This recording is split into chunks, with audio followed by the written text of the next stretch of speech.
ಗುತ್ತಿಗೆಯಲ್ಲಿ ಮುಸ್ಲಿಮರಿಗೆ ಮೀಸಲಾತಿ ನೀಡುವ ವಿಚಾರ ರಾಜ್ಯ ಸರ್ಕಾರದ ವಿರುದ್ಧ ಹೋರಾಟಕ್ಕೆ ಸಿದ್ಧವಾದ ಬಿಜೆಪಿ. ಮೀಸಲಾತಿ ವಿರುದ್ಧ ಹೋರಾಟಕ್ಕೆ ವರಿಷ್ಠರಿಂದಲೂ ಕೂಡ ಸೂಚನೆ ಬಂದಂತ ಹಿನ್ನೆಲೆಯಲ್ಲಿ ಸದನದ ಒಳಗೂ ಹೊರಗೂ ಹೋರಾಟವನ್ನ ನಡೆಸಲಿದೆ ರಾಜ್ಯ ಬಿಜೆಪಿ. ಇದರ ಜೊತೆಗೆ ನ್ಯಾಯಾಂಗ ಹೋರಾಟದ ಸುಳಿವನ್ನು ಕೂಡ ಬಿಜೆಪಿ ನಾಯಕರು ನೀಡ್ತಾ ಇದ್ದಾರೆ.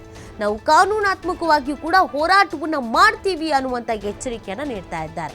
ಇವತ್ತು ಸದನದಲ್ಲಿ ಇದೇ ವಿಚಾರ ಪ್ರಸ್ತಾಪ ಆಗಲಿದೆ. ಗದ್ದಲ ಕೋಲಾಹಲ ಸೃಷ್ಟಿಯಾಗುವ ಸಾಧ್ಯತೆ ಇದೆ. ಸದನದ ಒಳಗೂ ಹೊರಗೂ ಎರಡೂ ಕಡೆಯಲ್ಲಿ ಇದೇ ಅಸ್ತ್ರವನ್ನ ಕಾಂಗ್ರೆಸ್ನ ಮೇಲೆ ಪ್ರಯೋಗಿಸಬೇಕು ಅನ್ನುವಂಥ ಹಿನ್ನೆಲೆಯಲ್ಲಿ ಸಾಕಷ್ಟು ಪ್ರಯತ್ನವನ್ನು ಮಾಡಲಾಗ್ತಾ ಇದೆ. ಬಿಜೆಪಿಯ ಹಿರಿಯರು ಕೂಡ ಸೂಚನೆಯನ್ನು ನೀಡಿರುವಂಥ ಹಿನ್ನೆಲೆಯಲ್ಲಿ, ಹೈಕಮಾಂಡ್ ನಾಯಕರು ಕೂಡ ಹೇಳಿರುವಂಥ ಹಿನ್ನೆಲೆಯಲ್ಲಿ ಇದೀಗ ಇದರ ಬಗ್ಗೆ ಹೋರಾಟ ಮಾಡುವುದಕ್ಕೆ ಬಿಜೆಪಿ ಸಕಲ ಸಿದ್ಧತೆಯನ್ನು ಮಾಡಿಕೊಂಡಿದೆ. ಇದರ ಜೊತೆಗೆ ಕಾನೂನು ಹೋರಾಟದ ಸುಳಿವನ್ನು ಕೂಡ ಬಿಜೆಪಿಯ ನಾಯಕರು ನೀಡ್ತಾ ಇದ್ದಾರೆ.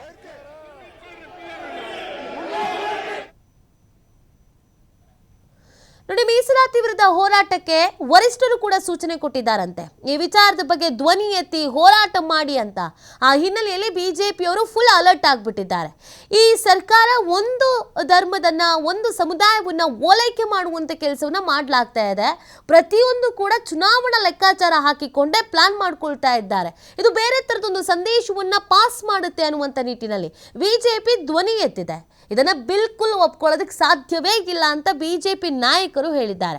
ವರಿಷ್ಠರು ಕೂಡ ನೀವು ಇದಕ್ಕೆ ಧ್ವನಿ ಎತ್ತಿ ಅಂತ ಹೇಳಿರುವಂಥ ಹಿನ್ನೆಲೆಯಲ್ಲಿ ಸದನದ ಒಳಗೂ ಮತ್ತು ಹೊರಗೂ ಎರಡೂ ಕಡೆಯಲ್ಲೂ ಪ್ರತಿಭಟಿಸಬೇಕು, ಹೋರಾಟವನ್ನು ಮಾಡಬೇಕು ಅನ್ನುವಂಥ ನಿಟ್ಟಿನಲ್ಲಿ ಬಿಜೆಪಿ ಸಕಲ ರೀತಿಯಾದಂಥ ಸಿದ್ಧತೆಯನ್ನ, ತಯಾರಿಯನ್ನ ಮಾಡಿಕೊಳ್ಳಲಾಗಿದೆ. ಅದರ ಜೊತೆಗೆ ಈ ಹಿಂದೆ ಕೋರ್ಟ್ ಕೂಡ ಹೇಳಿತ್ತು, ಈ ರೀತಿಯಾಗಿ ಯಾವುದೇ ಕಾರಣಕ್ಕೂ ಯಾವುದೇ ಸರ್ಕಾರ ಮಾಡಬಾರದು ಅಂತ ಬಿಜೆಪಿಯವರು ಹೇಳ್ತಾ ಇದ್ರು. ಆ ಕಾರಣಕ್ಕಾಗಿ ಈಗ ಈ ಮೀಸಲಾತಿ ವಿಚಾರವನ್ನು ಕೇವಲ ಸದನದ ಒಳಗೆ ಹೊರಗೆ ಮಾತ್ರ ಅಲ್ಲ, ಕಾನೂನಾತ್ಮಕವಾಗಿಯೂ ಕೂಡ ನಾವು ಹೋರಾಟವನ್ನು ಮಾಡ್ತೀವಿ ಅನ್ನುವಂಥ ಎಚ್ಚರಿಕೆಯನ್ನು ನೀಡಲಾಗಿದೆ. ಒಂದು ಸುಳಿವನ್ನು ಕೊಟ್ಟಿದ್ದಾರೆ, ಕಾನೂನಾತ್ಮಕವಾಗಿಯೂ ಕೂಡ ನಾವು ಹೋರಾಟವನ್ನು ಮಾಡ್ತೀವಿ ಅಂತ. ಈ ಬಗ್ಗೆ ಮತ್ತಷ್ಟು ಮಾಹಿತಿಯನ್ನು ನೀಡ್ತಾರೆ ನಮ್ಮ ಪ್ರತಿನಿಧಿ ಸ್ವಾಮಿ. ಈ ಮೀಸಲಾತಿ ವಿಚಾರವನ್ನ ಬಿಜೆಪಿ ದೊಡ್ಡ ಅಸ್ತ್ರವನ್ನಾಗಿ ಪ್ರಯೋಗ ಮಾಡುವಂತ ಎಲ್ಲ ಸಾಧ್ಯತೆಗಳಿದೆ. ಅದಕ್ಕೆ ಏನೆಲ್ಲ ತಯಾರಿಗಳನ್ನು ಮಾಡ್ಕೊಳ್ತಾ ಇದ್ದಾರೆ, ಇನ್ನೊಂದು ಕಡೆಯಲ್ಲಿ ಕಾನೂನು ಹೋರಾಟದ ಸುಳಿವನ್ನು ಕೂಡ ನೀಡ್ತಾ ಇದ್ದಾರೆ. ಸ್ವಾಮಿ, ಸರ್ಕಾರಿ ಗುತ್ತಿಗೆಯಲ್ಲಿ ಮುಸ್ಲಿಮರಿಗೆ ಮೀಸಲಾತಿ ಕೊಡುವ ರಾಜ್ಯ ಸರ್ಕಾರದ ನಿರ್ಧಾರಕ್ಕೆ ವಿಪಕ್ಷ ನಾಯಕರು ಅಂದ್ರೆ ಬಿಜೆಪಿ ನಾಯಕರು ಸಾಕಷ್ಟು ಆಕ್ರೋಶವನ್ನ ವ್ಯಕ್ತಪಡಿಸ್ತಾ ಇದ್ದಾರೆ. ಧರ್ಮಾಧಾರಿತ ಮೀಸಲು ನಾವು ಒಪ್ಪಲ್ಲ, ಇದು ರಾಷ್ಟ್ರೀಯ ಐಕ್ಯತೆಗೆ ಧಕ್ಕೆ ತರುತ್ತೆ ಎಂಬ ಹೇಳಿಕೆಯನ್ನ ಕೊಟ್ಟು ಸಾಕಷ್ಟು ಆಕ್ರೋಶವನ್ನ ವ್ಯಕ್ತಪಡಿಸ್ತಾ ಇರುವಂತದ್ದು. ಜೊತೆಗೆ ಕೇಂದ್ರ ಬಿಜೆಪಿ ನಾಯಕರು ಸಾಕಷ್ಟು ತಾವು ಹೋರಾಟವನ್ನ ಮಾಡ್ತೀವಿ ಎಂಬ ಹೇಳಿಕೆಯನ್ನ, ಎಚ್ಚರಿಕೆಯ ಸೂಚನೆಯನ್ನ ರವಾನಿಸಿರುವಂತದ್ದು. ಜೊತೆಗೆ ನ್ಯಾಯಾಂಗ ಹೋರಾಟವನ್ನು ನಾವು ಮಾಡ್ತೀವಿ, ಇದು ದೇಶದ ಐಕ್ಯತೆಗೆ ಧಕ್ಕೆ ತರುವುದರಿಂದ ಕರ್ನಾಟಕ ರಾಜ್ಯ ಸರ್ಕಾರದ ಧೋರಣೆ ನೀತಿಯಂತೆ ಓಲೈಕೆ ಆಡಳಿತವನ್ನ ನಾವು ಒಪ್ಪೋದಿಲ್ಲ ಎಂಬ ಎಚ್ಚರಿಕೆಯನ್ನ, ಜೊತೆಗೆ ಹೋರಾಟದ ಸೂಚನೆಯನ್ನ ಕೊಟ್ಟಿರೋದಂಥದ್ದು. ಅದೇ ರೀತಿ ಈಗ ರಾಜ್ಯದಲ್ಲೂ ಕೂಡ ಈಗಾಗಲೇ ಸದನ ನಡೀತಾ ಇದೆ. ಸದನದ ಒಳಗೆ ಮತ್ತು ಹೊರಗೆ ಪ್ರತಿಭಟನೆ ನಡೆಸಿ ಸರ್ಕಾರದ ನಿರ್ಧಾರದ ವಿರುದ್ಧ ಹೋರಾಟಕ್ಕೆ ಬಿಜೆಪಿ ನಾಯಕರು ನಿಂತಿರುವಂತದ್ದು.